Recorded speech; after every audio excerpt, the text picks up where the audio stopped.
Sampurasoen, Sugeng Rawuh, Hwan-yeong, Horas, welcome everyone.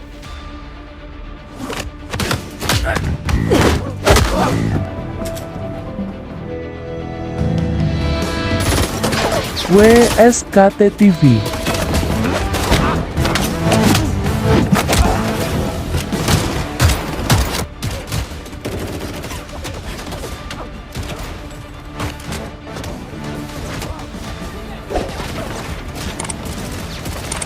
Welcome back to the WSKT TV channel. How are you all?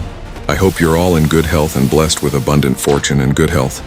We'll continue with you as we explain the storyline of this film, which tells the story of a retired secret agent forced to return to duty to save his family. However, before we get into the storyline, as usual, prepare some snacks and a healthy WSKT coffee drink to accompany you while you watch. Okay, Madam is a South Korean action film released in 2020, starring Hwa, Park Sung-won, and directed by Lee Chul-ha.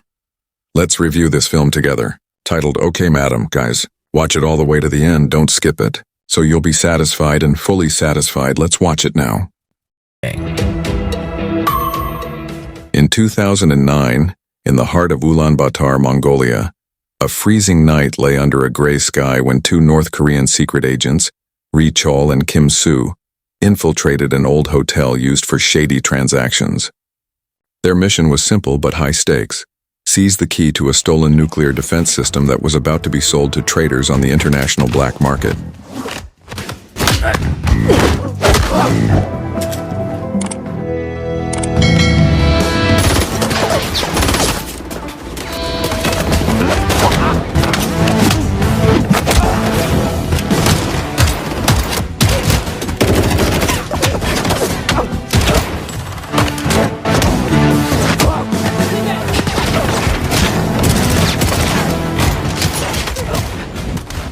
Everything was going according to plan until a message came through Ri Chol's communication device, the voice of his father, General Park Soon, sounding hurried and heavy. Mission aborted. Listen to me carefully, Ri Chol. Get out of there immediately. Don't trust anyone, no one. Before Ri Chol could respond, the signal was cut off. His father, General Park Soon, a staunch loyalist to the North Korean leader, had been betrayed by his own political associates. They wanted to seize control of the nuclear defense system for personal gain. The betrayal was paid for with blood, but the decision had tragic consequences. His own partner, Kim Soo, unaware of anything, suddenly fell victim to Ri Chol's paranoia and fear. Within seconds, the sound of Kim Soo's gunshot died away. Ri Chol stared at his friend's body with blank eyes. "I just obeyed my father's orders," he whispered softly. The night in Ulaanbaatar fell silent again, leaving the agent alone.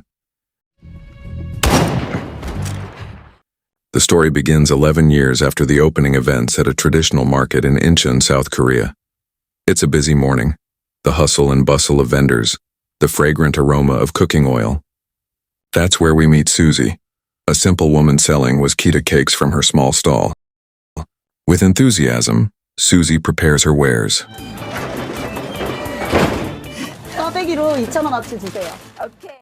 The dough is skillfully fried, smoke billowing, and before long, customers are waiting in a crowd. $5? Okay, she says with a smile. In less than an hour, all the Waskita cakes are sold out. It's no wonder her creations are renowned for their savory and delicious flavors in the market. That afternoon, the story shifts to another corner of the market. In a cramped but bustling electronics repair shop, a geeky and meticulous man is repairing a broken radio. He was Yong-jun, Susie's husband, a simple yet witty figure typical of a Korean house husband. While working, Yong-jun took a short break and took a sip of a vitamin C supplement from the refrigerator. But don't be mistaken. His real goal was to win the raffle prize under the bottle cap, a new washing machine, as the one at home was broken. Unfortunately, when the bottle cap was opened, a small sign read, "Please try again. You're out of luck." Shortly after, Susie arrived at the kiosk carrying groceries. Seeing his wife suddenly appear, Yong-jun immediately panicked and pretended to be busy fixing the appliance. With a suspicious look, he opened the refrigerator and was shocked. Inside were a dozen bottles of vitamin C supplements her husband had purchased. Susie's face changed. while Young-jun could only grin, trying to find the most plausible excuse in the world. Such was their daily life. A simple, funny, and colorful family. Susie immediately became furious when she learned her husband had spent money on a dozen vitamin C drinks.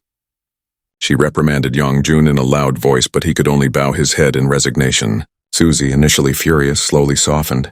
Although annoyed, she knew her husband's intentions were good. They both chuckled, realizing how simple and difficult their lives were. Just as the atmosphere was warming up, a college student arrived with a broken laptop.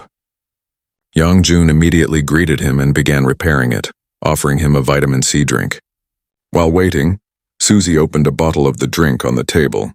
Unexpectedly this time, luck was truly on their side. On the back of the bottle cap it read, "Congratulations, you've won a trip to Hawaii." Susie screamed with joy while Young-jun jumped up and down. The student who witnessed the incident could only stare enviously as his bottle cap read, "Please try again." That evening, after the customer's laptop was repaired, they returned to their small rented house in the flats. Susie immediately prepared the kwewas dough for the next day's sales. In between activities, she said quietly but firmly, "We're not going to Hawaii." Young-jun stared at her, surprised. "Why?" "We won the tickets," Susie replied without stopping stirring the dough. The only free things were the plane tickets and hotel, but food and sightseeing were all paid for by ourselves. We would go there if we didn't even have any savings. Susie just glanced at her husband and chuckled before the end. Fate took them on the most unexpected journey. A flight to Hawaii that turned into a complete mess, but Susie still rejected the idea of a Hawaiian vacation. Instead, she planned to sell the bottle caps she won online for daily necessities.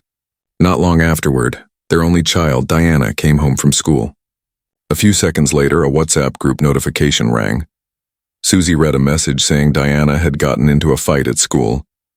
Susie asked if it was true. Diana cried and told her that she was being bullied by her friends. She said Diana was poor and her family Cooper never took vacations, she admitted.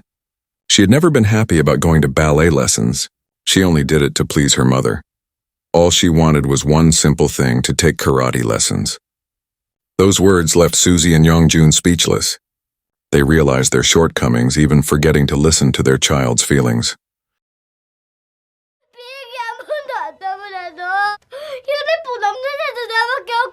That night, after putting Diana to bed, Susie sat quietly on the edge of the bed. She walked to the balcony where Young-jun was busy fixing a broken washing machine. Without another word, Susie broke the silence. "I agree. We're going to Hawaii." Young-jun stared at her in disbelief. "Seriously?"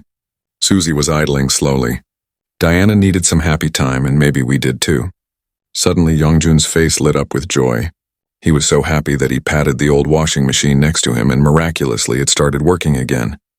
The two of them laughed loudly, as if the world was on their side.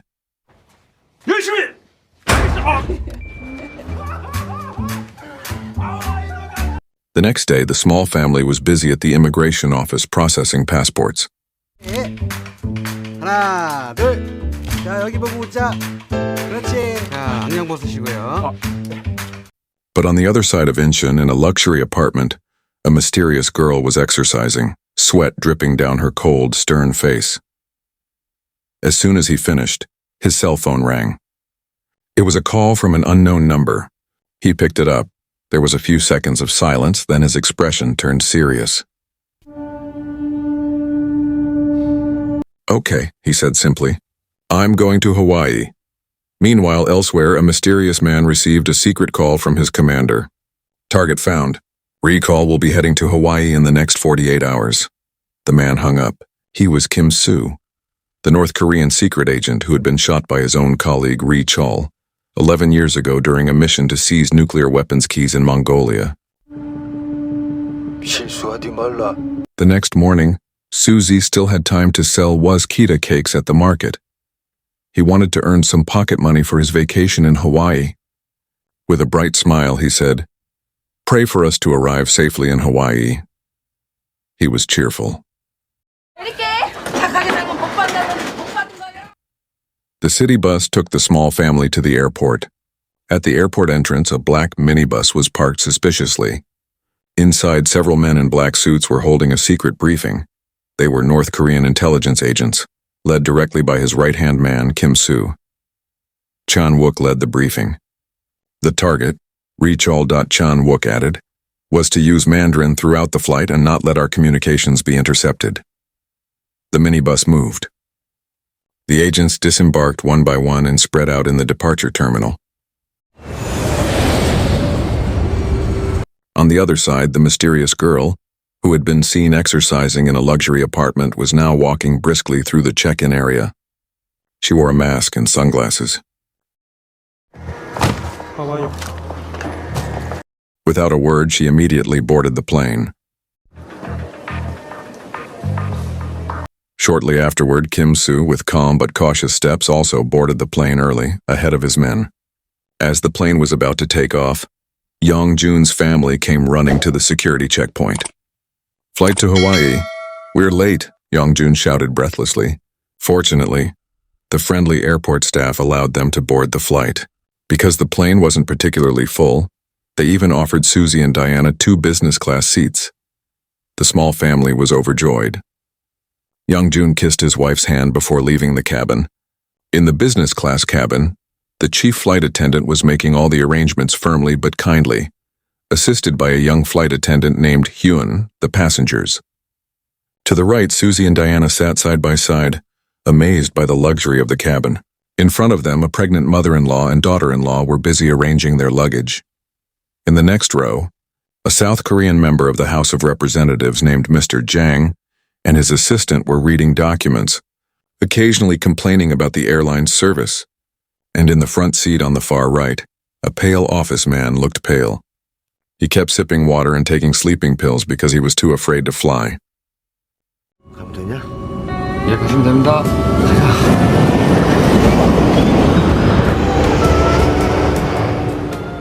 The mysterious masked woman sat in the front seat of the business class cabin. The pilot's voice sounded softly over the loudspeaker, announcing that the Hawaii airplane was ready for takeoff. In the middle of the economy class cabin, passengers prepared to enjoy the long flight to Hawaii. However, the atmosphere was different at the rear of the plane.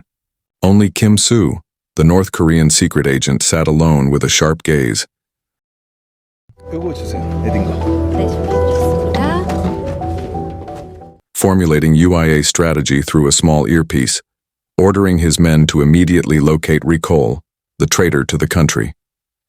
The agent stood guard, searching the aisles with vigilant eyes.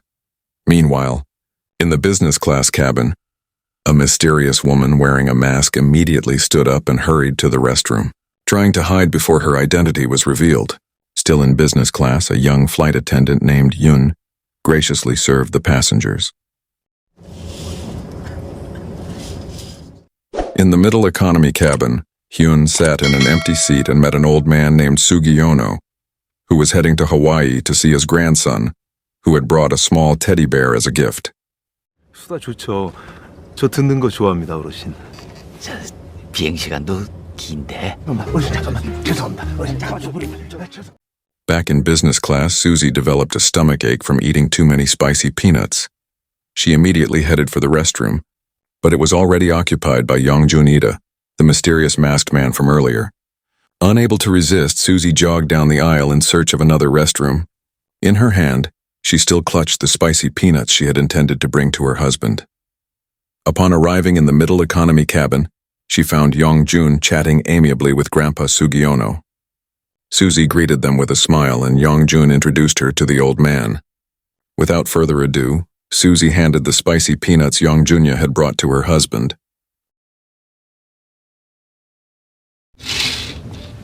따님 여기 있습니다.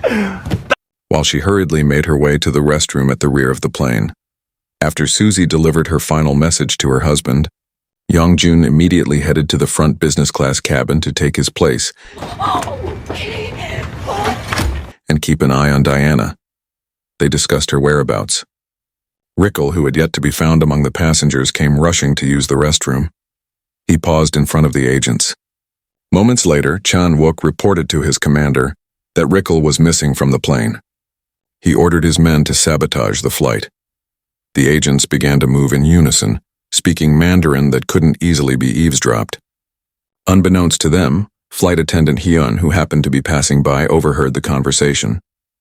She immediately ran to the head flight attendant to report the planned hijacking.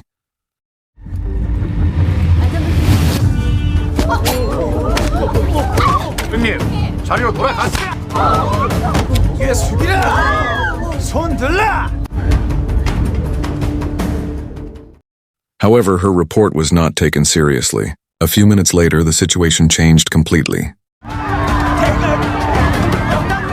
The undercover agents began their action. They pulled out pistols and knives, creating panic. Meanwhile, Kim Soo and his men forced everyone to gather in the middle of the economy class cabin for easier surveillance. In the chaos, Kim Soo dragged the head flight attendant hostage and forced her into the cockpit. The threat at the cockpit door forced the pilot to open the door. 당장 항로 변경하라. And obey orders to divert the flight to North Korea. Meanwhile, NIS headquarters was shocked by reports of a Hawaii air flight that had just taken off. NIS officials monitored the situation via satellite and ground communications, and news emerged that an active agent was on board. 비행기 탄 요원한테 수시로 정보받고. Back in the air, the passengers gathered in the middle cabin remained silent and terrified. Kim Soo continued to scan each passenger's face, searching for the familiar face among them. He took a step, uncovering the mask covering the woman's face. A momentary silence fell. It turned out the woman wasn't Ricole but Ansira. The famous K-pop artist who resembled Kim Soo's target stared at the woman's face for a few seconds before finally looking away. Thousands of meters above the Pacific, he realized this mission wouldn't go as smoothly as planned. The reason Ansira had kept her face covered since the beginning of the trip was to protect her privacy as a renowned artist. Elsewhere at the headquarters, the atmosphere suddenly became chaotic. 너 누구가? The passenger identification results revealed a surprising name, Ricole. The North Korean government's top fugitive was apparently on board the hijacked plane. Even more shocking, additional reports stated that Ricole had altered her face through plastic surgery. 뭐야 저 아줌마는? 현재 최기순의 모습입니다. Back in the rear cabin, Susie had just exited the restroom after freshening up. However, her wallet and change accidentally fell to the floor. The clattering sound was heard by a North Korean agent. He kicked open the restroom door and attacked with a knife hidden in his sleeve. In a flash, Susie parried, twisted her opponent's wrist, and struck him in the neck, knocking him unconscious. His body fell to the floor, revealing Susie's true identity. The woman, a part-time worker known as a traveling cake seller, turned out to be Ricole, a former North Korean secret agent who had been hiding for years behind a fake identity and a new face, the result of plastic surgery. Meanwhile, in the middle cabin, Lee, growing impatient, took drastic measures. He activated the plane's loudspeaker, issuing a stern warning that if Ricole didn't surrender immediately, they would bring the plane down. This threat made Ricole, now Susie, realize she had no choice. She surveyed the surroundings, calculated the enemy numbers, and devised a strategy to regain control of the plane. Meanwhile, Young-jun, anxious because Susie hadn't returned, asked his daughter Diana for permission. He calmed the little girl down and entrusted her to Sugiono's grandfather. Without arousing suspicion, Young-jun walked quickly to the rear of the plane, pushing through the panicked crowd of passengers. However, upon arriving there, he found an empty restroom, with traces of a fight and bloodstains on the floor. Amidst the panic and chaos in the rear cabin, Young-jun noticed something lying on the floor, a laptop. Its screen still dimly lit. He knew this object could be the key to turning the tide. Meanwhile, in the middle economy class cabin, one of the North Korean agents began pressuring flight attendant Kim to hand over the complete passenger list. However, Kim refused even though a gun was pointed directly at his face. Unable to wait for the agent to grab flight attendant Ra-hyun and hold her hostage, Ra-hyun was forced to walk to the archive room where the passenger list was kept. However, from behind the door, Susie or Rickle appeared and quickly launched an attack. The North Korean agent was defeated. That unexpected encounter in the archive room was the starting point of the fight.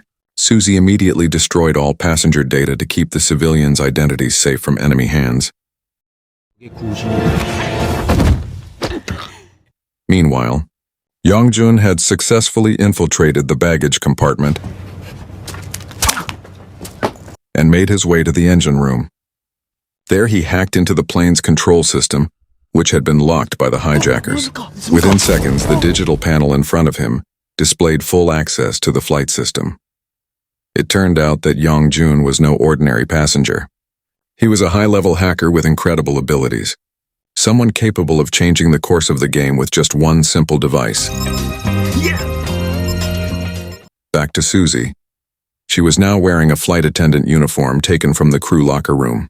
One by one, the North Korean agents around the central cabin were dismantled with swift and silent movements. Before taking further action, Susie had time to leave her fanny pack containing her family's money and passports. Ra-hyun slipped into the baggage compartment, searching for a UIJ item she could use while Susie moved from seat to seat, silently eliminating opponents in the engine room.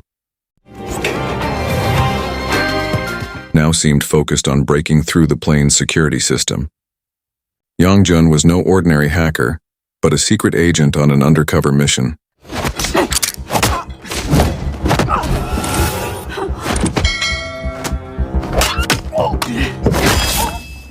He immediately sent a report on the hijackers' identities, complete with their positions and numbers, to NIS headquarters in Seoul. However, the message from the NIS was disappointing. Yongjun's request to return to duty was flatly rejected. His status long retired, and if he dared to act without authorization, his entire pension would be frozen. In the dimly lit engine room, Yongjun could only stare at his laptop screen, feeling empty. He felt trapped, capable of doing so much but completely forbidden. A few seconds later, a new message appeared.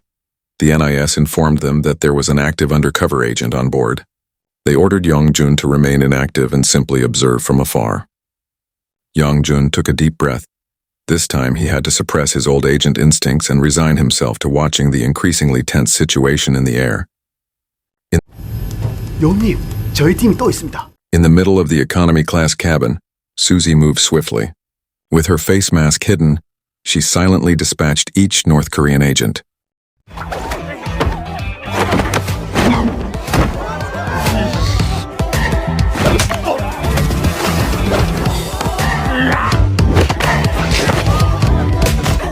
She deliberately disguised herself so that her daughter, Diana, would never know that her mother was North Korea's most wanted fugitive.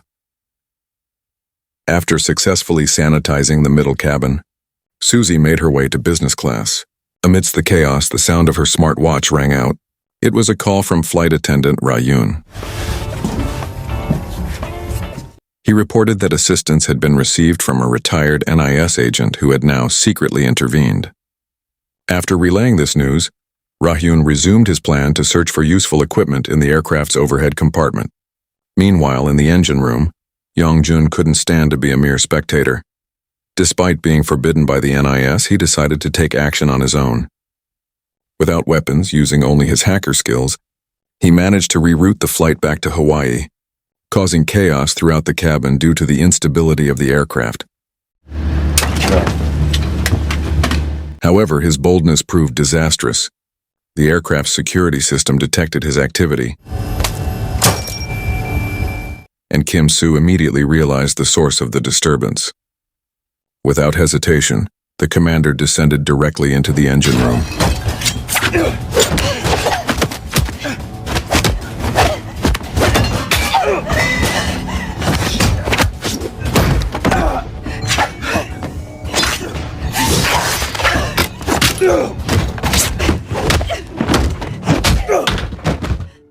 In an instant, Yongjun was caught at gunpoint from behind. Meanwhile, in the front cabin, Susie continued her mission, unaware that her husband was now in danger. A fierce battle broke out in the front cabin, with Susie now facing Chan-wook, Kim Soo's right-hand man. known for his ruthlessness and skill. However, the situation changed when Kim Soo suddenly shot Chan-wook without hesitation. The bullet didn't kill him. Kim Soo could be heard approaching. In her arms, Yong-jun was being dragged away with a gun to his temple. Susie had no choice. Seeing her husband's life at risk, she chose to surrender. Kim Soo immediately imprisoned them both in the rear cabin. Diana, who watched her parents being led away with their hands tied, held back tears, clutching a doll given to her by Grandpa Sugyeono. Though heartbroken, the child tried to stay strong. 제 딸이 맞네요. Lee, one of the North Korean agents, eyed the child suspiciously. His instincts told him there was a connection between this little boy and Rickle. He approached, and without hesitation, Grandpa Sugyeono pretended to be Diana's guardian. Even K-pop artist Ansara also posed as her mother to protect the little one. Lee's suspicions slowly subsided. Meanwhile, in the rear cabin, Susie and Yong-jun sat facing each other in silence. There were no more secrets between them. Susie finally learned that her husband was no ordinary laptop technician, but a retired NIS secret agent. Yong-jun told her everything, telling her how he had been assigned to spy on Susie, a North Korean fugitive. He admitted that at first he was simply following orders, pretending to be homeless while observing her. But over time, Susie's kindness changed everything. Amidst the mission and the lies, he fell in love with the woman he was supposed to capture. 당신은 이 오석환이의 유일한 아내이자. In the cramped space of the rear cabin, Yong-jun gazed at Susie with eyes full of sincerity. He emphasized that their marriage was not part of a reconnaissance mission. Meanwhile, the atmosphere in the middle of the economy class cabin began to change. The passengers, helpless, now tried to plot a countermeasure, while the North Korean agents were off guard. However, 3 mysterious men suddenly attacked Kim Soo's men. Shortly thereafter, Chan-wook appeared and approached them with a cold smile.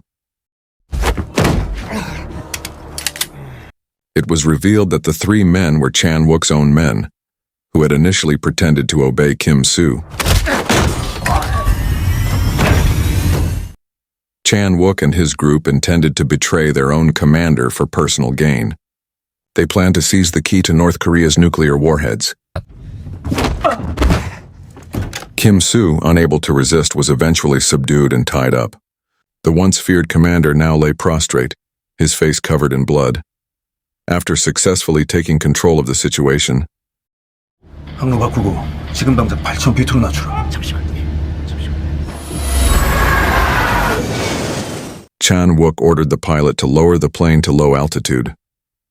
Their plan was clear: parachute out of the plane carrying Ri-chol.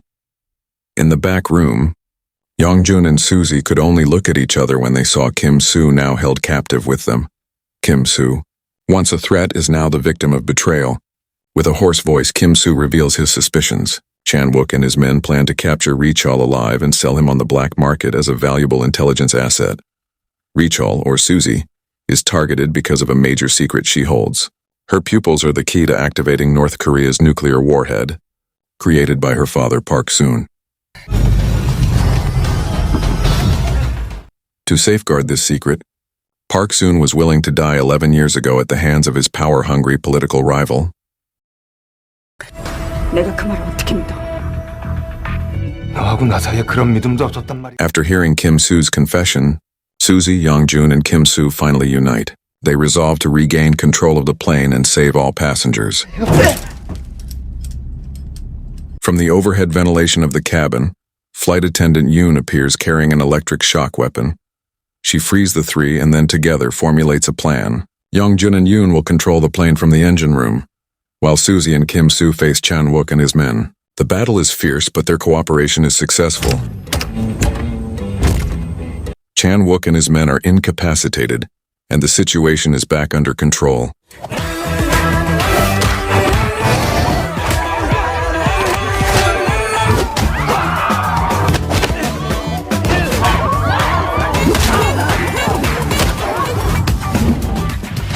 As the atmosphere began to calm down, Grandpa Sugyeono smiled with relief as he led Diana toward her parents.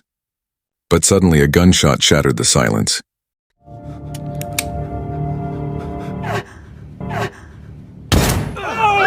Kim Soo collapsed in a pool of blood shot by Grandpa Sugyono himself.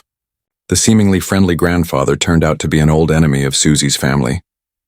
The Parsoon killer, who had been disguised among the passengers, brandished a gun and, recognizing Diana, demanded that Susie jump with him out of the plane. If she refused, the bomb he had planted would be detonated. Susie was stunned, tears welling in her eyes, but before she could make a decision, Yong-jun moved swiftly, raised his stun gun, and pointed it directly at Grandpa Sugyono.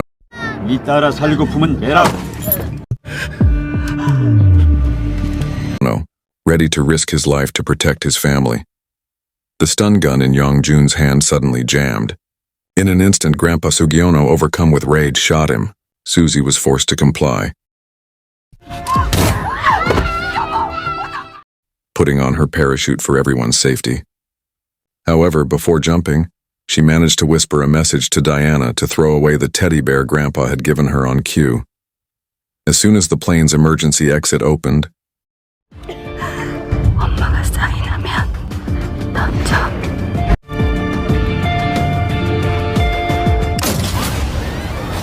Di udara.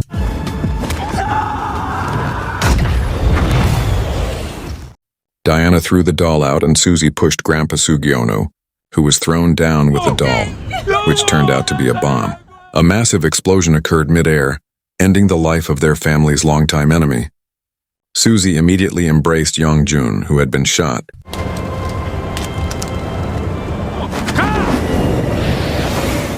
Thinking her husband was dead. However, he was still alive, protected by a bulletproof vest borrowed from Lee. Shortly after, Lee said goodbye. His mission to bring Reechol back to North Korea a complete failure, and he parachuted out of the plane.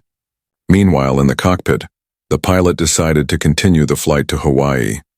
With fuel running low, the NIS approved the decision, though to their surprise, their active agents on board made no report. 예정대로 하와이로 운항하겠습니다. 여기는 HH054 상황 보고하겠습니다.